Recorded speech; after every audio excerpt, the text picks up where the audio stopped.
All right, let's just jump right in. We're going to tackle a really big idea today. How do you get the absolute best out of yourself? Have you ever wished you could just install a new quality? Like, hey, I need a bit more courage today. Let me just download that. Or maybe I could really use an update for patience. It's a funny thought, but we all kind of think like that, right? Well, there's actually a name for this. It's what's called the shopping for virtues mindset.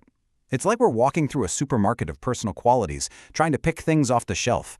A little bit of this, a little bit of that, as if they're things we have to go out and get from somewhere else. But here's the thing. What if that entire way of thinking is completely backward? What if we need a total paradigm shift? And that brings us to this really beautiful, powerful idea, the concept of your imprisoned splendor. Okay, so this is the absolute core of it all. The old way, the shopping mindset, says virtues have to be imported from the outside. But the new way, the one we're diving into, says they have to be released from within. You see the difference? It's not about adding something you don't have. It's about unlocking what's already there. And this whole idea is captured so perfectly by the poet Robert Browning. Listen to this line he wrote about opening out a way whence the imprisoned splendor may escape. I mean, just think about that phrase for a second. Imprisoned splendor.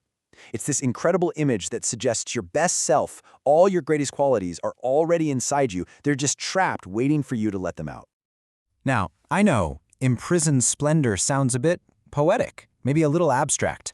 So let's bring this down to earth. Let's look at some real stories, some powerful examples of people who actually did this, who unlocked the potential that was already there all along.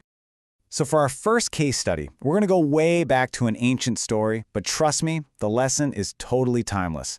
It's about this guy named Simon. And Simon, well, he was all over the place. Temperamental, unreliable. Basically, he was the last person you describe as a steady, solid rock.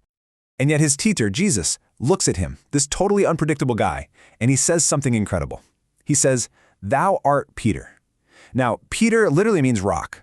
And here's the key part, the part that gives me goosebumps. He didn't say, "Hey, Simon, you should try to become a rock one day." No, he said, "You are a rock." He was speaking to the potential that was already locked up inside him, calling it out. Okay, let's jump forward in time to the world of theater. Let's talk about the legendary actor Sir Henry Irving. By all accounts, this guy had a terrible start. I mean, everything was wrong. His voice was weird, he had a strange walk, he just did not look or sound like a leading man. People thought he had no future. But his close friend, the actress Ellen Terry, she saw something else, and her description is just perfect. She said his amazing power was imprisoned. There's that word again. And only after long and weary years did he succeed in setting it free. It's the exact same idea. His journey wasn't about creating talent out of thin air. It was about the long, difficult process of freeing the power that was in him the whole time. And for our last story, let's look at someone we all think we know, Abraham Lincoln.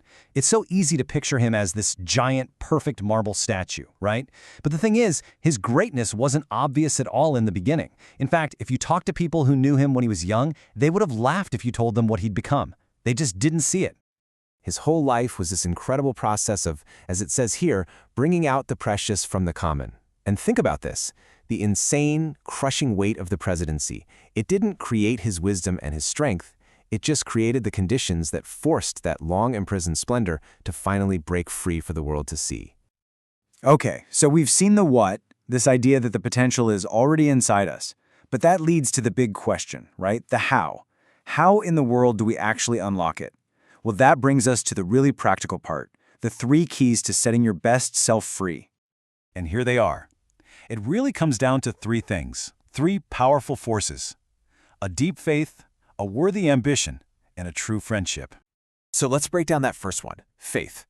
Look at this contrast. On one side, you've got the famous lawyer Clarence Darrow.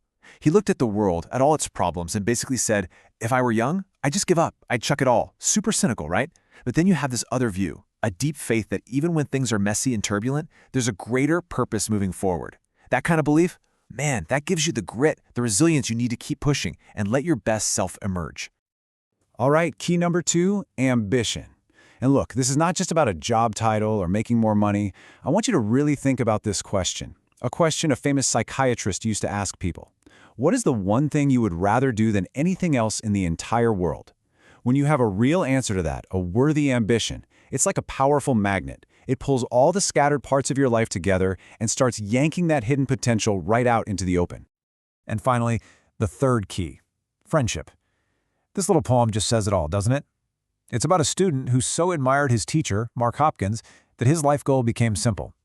The kind of a man I mean to be is the kind of a man Mark Hopkins is. That's what true friends and mentors do. They're the ones who see the rock in us when all we feel is a mess.